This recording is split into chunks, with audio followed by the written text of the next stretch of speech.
I'm a 32-year-old woman, and I met Greg, who's 37, 6 years ago at a local coffee shop where he worked as a barista. I became a regular there and we started chatting. Every morning, I'd order the same thing, a medium latte with an extra shot.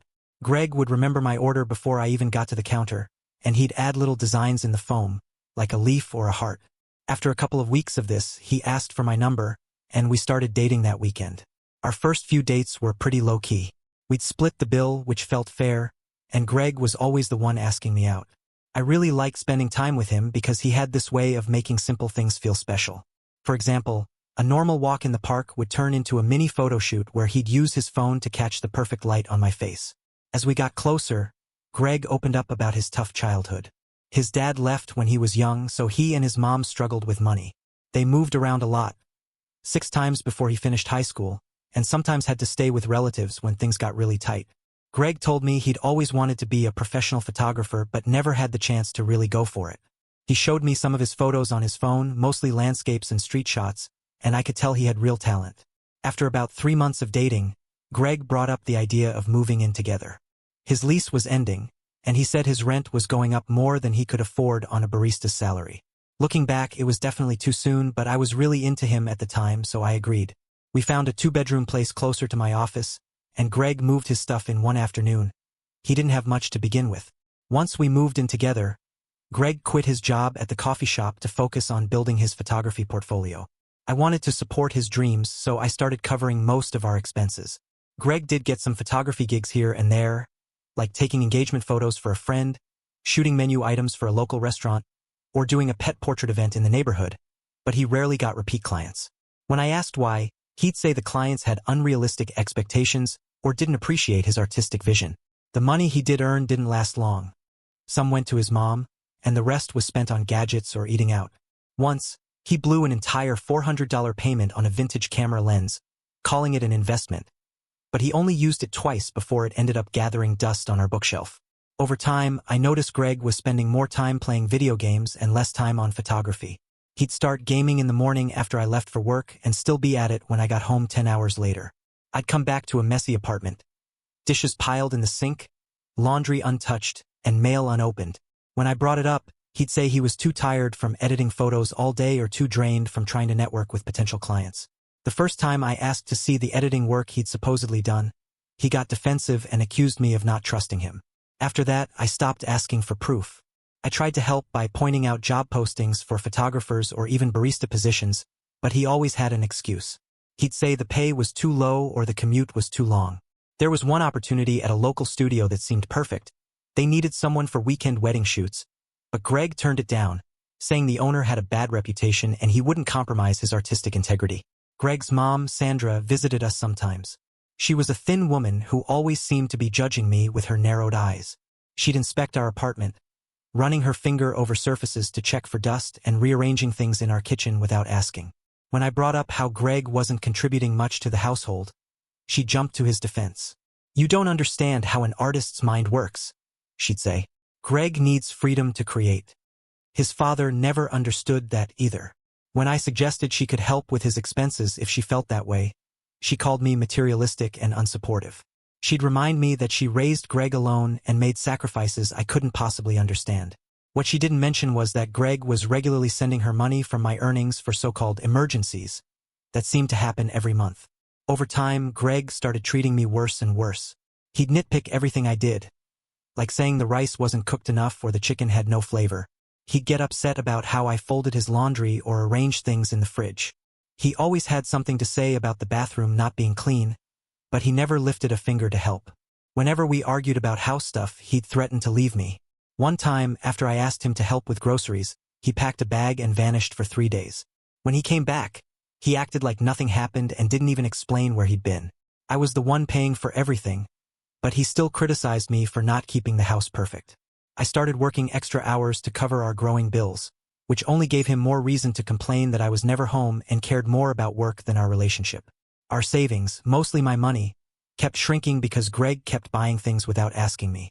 He splurged on fancy camera gear he barely used, expensive sneakers he didn't need, and photography magazines that just piled up unread. Whenever I tried to talk about saving money, he'd accuse me of trying to control him and killing his creativity. He'd say I was acting like his dad, which I eventually realized was his way of shutting down any money talk. My family had been warning me about Greg for months. My sister, Jennifer, even offered me her spare room if I needed to leave. "You always look so tired," she said during a rare lunch we had without Greg. This isn't how a relationship should be. I was starting to see that things weren't working, but then something unexpected happened. I found out I was pregnant. I took the test during my lunch break, and when I saw the 2 pink lines, I just sat on the edge of the toilet, staring at it for what felt like forever. I didn't tell Greg right away, it wasn't planned, and I needed time to process everything. But when I went for my first ultrasound and saw that little flicker on the screen, something shifted in me. I knew I wanted to keep the baby, no matter what happened with Greg. When I finally told Greg I was pregnant, he started pacing around the living room, running his hands through his hair like he was in a panic. "This is the worst timing," he said, his voice getting louder. "We can't afford a baby right now. Do you even know how much they cost? We'd need a bigger place, daycare, diapers, doctors." I told him he could leave if he wanted. I was ready to raise the baby on my own. Greg called his mom right away, and she showed up at our place in half an hour, even though she lived across town. Both of them started lecturing me, saying I was being irresponsible and selfish. His mom, Sandra, even accused me of trying to trap Greg and ruin his future. "He's just starting his career," she said. Even though Greg had been just starting, for the entire 2 years we'd been together. I couldn't take it anymore, so I locked myself in the bedroom and called my parents. Even though they weren't big fans of Greg, they were excited about becoming grandparents. Since my sister had decided not to have kids, this would be their only grandchild. The next day, my parents came over and suggested I move in with them while I was pregnant. My dad, who's usually pretty quiet, told Greg straight up that he needed to either step up or step aside. That's when Greg suddenly changed his tone. "This is my baby too," he said. "I want to be there for both of you." He promised to get a steady job and be more responsible. He even pulled out his camera for the first time in months and started talking about starting a family photography business. Even though my parents warned me not to, I decided to give him another chance.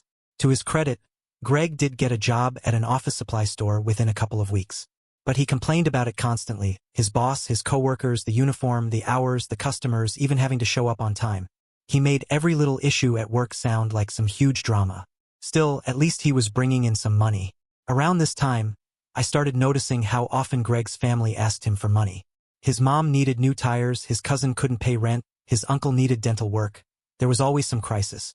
They'd tell these long, sad stories and promise to pay him back, but they never did.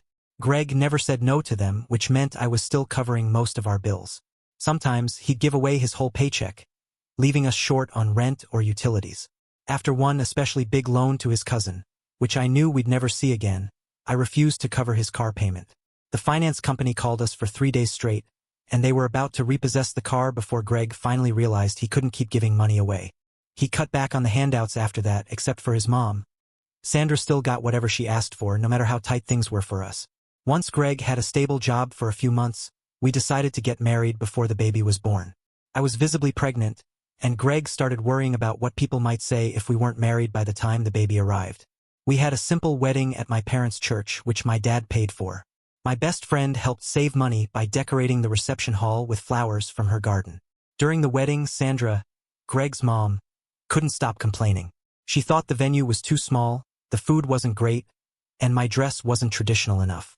She even told some guests that I had trapped her son by getting pregnant. She kept checking the gift table, making comments about how simple the presents were. When my uncle heard her telling a cousin that I had planned the pregnancy, they got into an argument, and my dad ended up asking Sandra to leave.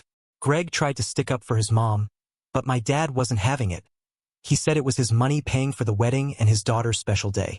The next day, Sandra sent me a long text calling me controlling and accusing me of trying to come between Greg and his family. She said I'd never be good enough for her son and that she'd seen through my plan from the start.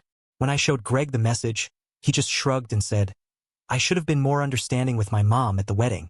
She's sensitive. You need to try harder to get along with her."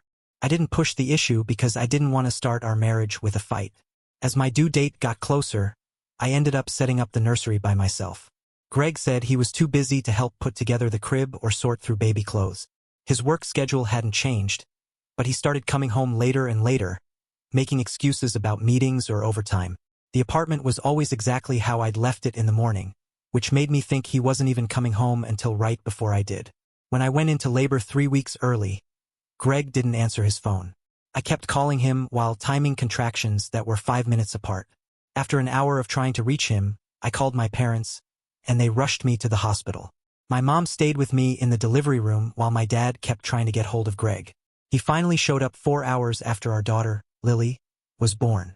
He didn't bring flowers or even apologize for missing the birth. His shirt was wrinkled, and he smelled like beer.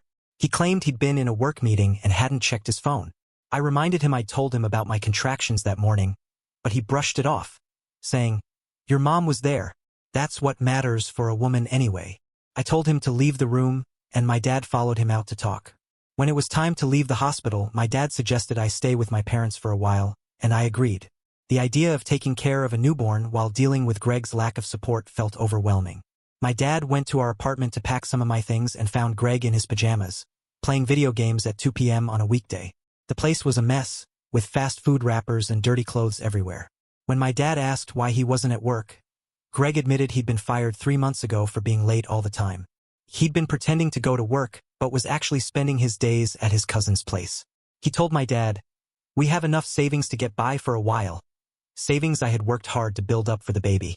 When my dad told me what he'd found, I was shocked Greg had been lying for so long. My parents encouraged me to file for divorce, pointing out that Greg was irresponsible with money and couldn't be trusted to take care of me and Lily. My mom reminded me how Greg had drained our joint account twice before, and my dad mentioned that Greg had forged my signature on a credit card application the year before. I met with a divorce lawyer the next week. During the consultation, I found out just how bad our financial situation was. Greg had maxed out credit cards in my name and wiped out our savings. Luckily, I didn't have any major assets he could try to take. The lawyer said Greg would still have to pay child support no matter what. Greg was completely caught off guard when he was served with divorce papers. He showed up at my parents' house unannounced, banging on the door until my dad threatened to call the police. When he finally came inside, he went back and forth between begging for another chance and accusing me of overreacting.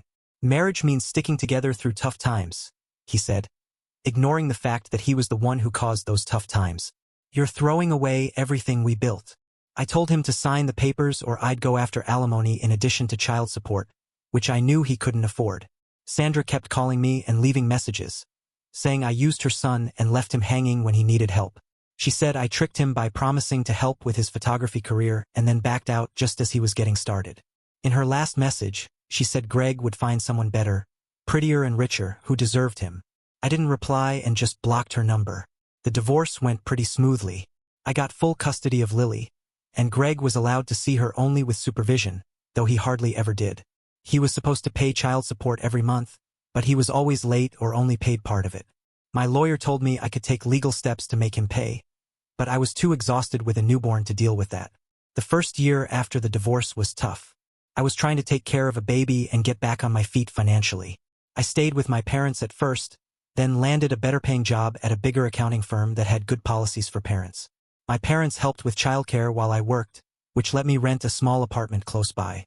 Over time, I rebuilt my credit and started a small savings account for Lily's future. 5 years went by. Lily turned into a smart, lively kindergartner who loved dinosaurs and could already read simple books.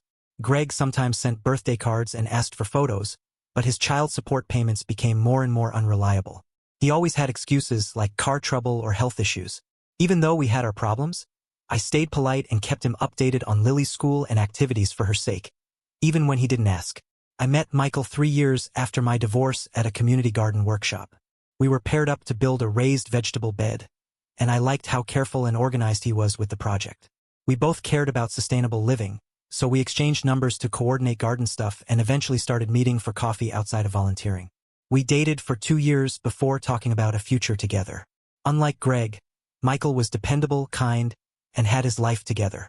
He paid his bills on time, managed his money well, and even had savings for retirement. He understood why I was cautious about introducing him to Lily and never pushed my boundaries. When they finally met during a relaxed dinner at my place, Michael brought Lily a small dinosaur toy. He'd even looked it up to make sure it was scientifically accurate. He listened carefully as she explained the difference between plant eaters and meat eaters, acting like it was the most fascinating thing he'd ever heard. Last summer, I heard from friends that Greg was engaged. Someone who ran into him at the grocery store said his fiancée was much wealthier than him and owned several properties. A month later, a fancy wedding invitation showed up in the mail, with gold lettering on thick paper. Greg texted me saying he hoped Lily, my parents, and I would come.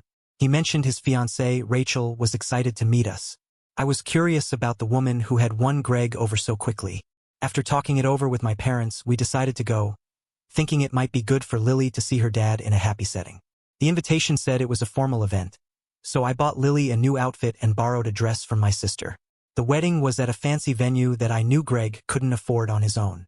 During the cocktail hour, there was an open bar with top-shelf drinks and servers passing around fancy appetizers. Rachel looked stunning in a designer dress, her diamond rings sparkling every time she moved. But as the evening went on, I noticed something strange. There didn't seem to be any guests from Rachel's side. No parents, siblings, or close friends.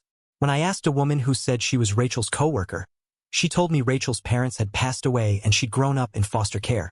She's made her own family through friends, the woman said. But a lot of them couldn't come because of the short notice. At the reception, Greg came over to our table with Rachel. She seemed really nice and smart, a successful woman who owned a few properties around town. She got down to Lily's level and complimented her dress, asking sweet questions about kindergarten.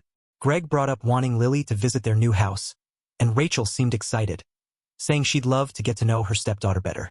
Later, I went to find the restroom. As I turned a corner, I accidentally overheard Greg talking to Sandra in a quiet hallway. They didn't see me coming. "I still can't believe she married you after just 2 months, Sandra said. "I know," Greg replied. "I'm already on the deed to her main property. Once the honeymoon phase is over, I'll talk her into adding me to her investment accounts too." Sandra added, "You deserve this after how your ex-wife treated you. Rachel clearly values you more." I froze, trying to make sense of what I'd just heard. Confirmed my suspicions. Greg hadn't changed a bit. I cleared my throat loudly, and they both turned around. When Greg saw it was me, he relaxed a little. "Are you really marrying her for her money?" I asked bluntly. Greg adjusted his tie and said, "This isn't your business. Maybe you should focus on your own life instead of listening in on private conversations." Sandra smirked and added, "You're just jealous because Greg's moving up in the world while you're stuck." "Rachel has no idea what she's gotten into," I said. "She seems like a good person who doesn't deserve to be used." Greg stepped closer and said, "Look, Rachel's wealthy and lonely. Sure, I appreciate what she can offer, but that doesn't mean I don't care about her. It's a win-win for everyone." I walked away, completely disgusted by how shameless he was. When I got back to the table, I told my parents we needed to go. On the drive home, I explained what I'd overheard. My dad clenched the steering wheel, and my mom kept looking back at Lily, who was asleep in her car seat. 6 weeks later, I threw Lily's 6th birthday party at a local park. I'd reserved a pavilion, ordered a dinosaur-themed cake, and even hired a face painter to keep the kids entertained. I didn't invite Greg, hoping to avoid any tension after what happened at the wedding. But halfway through the party, Greg and Rachel showed up unannounced with a huge, shiny wrapped gift. Greg said a mutual friend had told him about the party, and he wanted to give Lily a surprise she'd never forget. Lily ran to her dad, thrilled to see him. She tore open their gift, a fancy dinosaur playset that was way more expensive than anything Greg had ever given her before. Rachel was warm and friendly, greeting everyone and even offering to help with the food table. As the afternoon went on, I watched her with the guests. She was genuinely kind and seemed to really connect with Lily. While we were setting up the cake, Rachel and I had a moment alone. She told me how happy she was to be part of Lily's life and asked about schools in the area. She mentioned she was thinking of selling her current home and moving closer to us for Lily's sake. The guilt of knowing Greg's true intentions was eating at me, so I decided to warn her. "Rachel, there's something you should know about Greg," I started, and I explained what I'd overheard at the wedding. Rachel's face immediately turned cold. "How dare you?" she snapped. "You're just trying to ruin Greg's happiness because things didn't work out between you two." Her voice was loud enough to draw everyone's attention. "Greg told me you were bitter and jealous, but I didn't want to believe it. Now I see he was right." Greg rushed over, putting his arm around Rachel and glaring at me. My parents tried to back me up, saying they'd heard the same thing from me, but that only made things worse. "We're leaving," Greg announced. I won't let you poison my wife against me with your lies. They stormed off, leaving behind an awkward silence and a confused Lily. A few guests left soon after, clearly uncomfortable.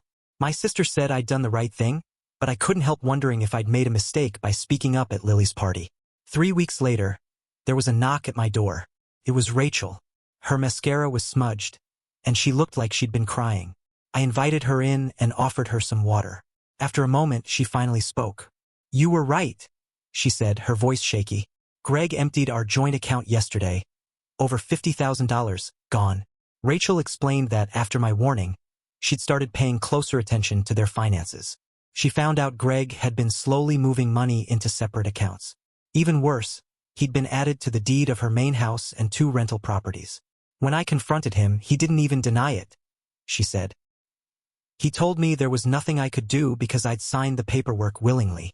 Rachel wanted to take legal action to get her money back and possibly fix some property paperwork. She asked if I'd be willing to back her up in court by sharing what I heard at the wedding and talking about my own experiences from being married to Greg. I wasn't sure. The idea of seeing Greg in court again, digging up all the painful memories from our past, and possibly making things harder for Lily made me really nervous. I told Rachel I needed some time to think about it. Later that night, I talked it over with Michael. He said, "You don't owe Rachel anything, but think about what it would mean for Lily if you don't step in to help stop someone who's causing harm." I've been going back and forth about this for days now, so Reddit, AITA if I say no to helping Rachel sue my ex-husband? Update 1. After a lot of thinking, I've decided to help Rachel with her case against Greg. A lot of people pointed out that by hesitating, I wasn't really helping anyone. Not Rachel, not others who might get hurt by Greg's actions, and definitely not Lily, who deserves to know the truth about her dad someday. Many also said that while it's understandable I want to protect Lily's relationship with Greg, it's not the right move, especially knowing the kind of person he is. I've come to realize that protecting Lily sometimes means making tough choices that might be hard now but will help her avoid bigger problems down the road. Update 2. It's been 8 months since my last post. Rachel's lawsuit against Greg moved quickly once her lawyers collected evidence of his financial schemes. I testified about what I heard at the wedding and shared documents showing similar behavior during our marriage. The judge ruled in Rachel's favor, ordering Greg to return all the money he took and removing his name from her property deeds. Rachel also avoided paying him any settlement by proving he acted fraudulently. Through all this, Rachel and I have become surprisingly close. She's apologized several times for how she reacted at Lily's birthday party, and I've told her anyone might have reacted the same way in her shoes. On a personal note, Michael asked me to move in with him last month. We're taking it slow, making sure Lily adjusts well. So far, she's excited about the change and has really bonded with Michael, who's been great about supporting her with school and hobbies. Even my parents, who were cautious about me dating again after Greg, have warmed up to Michael after seeing how reliable and caring he is with both me and Lily. As for Greg and Sandra, they've pretty much disappeared since the court case. News about what Greg did spread, and a lot of people in our social circle have cut ties with him. I've heard he moved to another state, maybe to start over where people don't know about his past. Update 3. It's been almost a year since everything went down with Rachel's lawsuit, and life has finally settled into a calmer, more stable routine. Michael and I have been living together for 8 months now, and seeing how he is with Lily just confirms I made the right choice. Unlike Greg, Michael steps up without being asked. He helps Lily with her homework, cooks dinner a few nights a week, and actually remembers things like school events and doctor appointments. Lily's doing amazing in 1st grade. Her teacher says she's reading above her grade level and really shines in science. She's made friends easily and seems confident and happy. Not long ago, she asked why she doesn't see her dad anymore. I kept it simple and told her that sometimes adults make choices that aren't safe or kind, and my job as her mom is to protect her from people who might not treat her well, even if they're family. I made sure she knows how many people love and support her, me, her grandparents, Michael, and others. Rachel and I have stayed close, and it's been great to see her rebuild her life. She's more careful about relationships now but hasn't lost her kind and optimistic nature. As for Greg, I've heard through the grapevine that he's working at a car dealership in another state and living with his mom. He sometimes sends messages asking about Lily, but he hasn't made any real effort to be part of her life. Honestly, I'm not even angry at him anymore. Everything that happened taught me to trust my instincts and recognize red flags early. More importantly, it brought me to where I am now. In a healthy relationship, raising an amazing kid, and finally feeling like my life is on solid ground.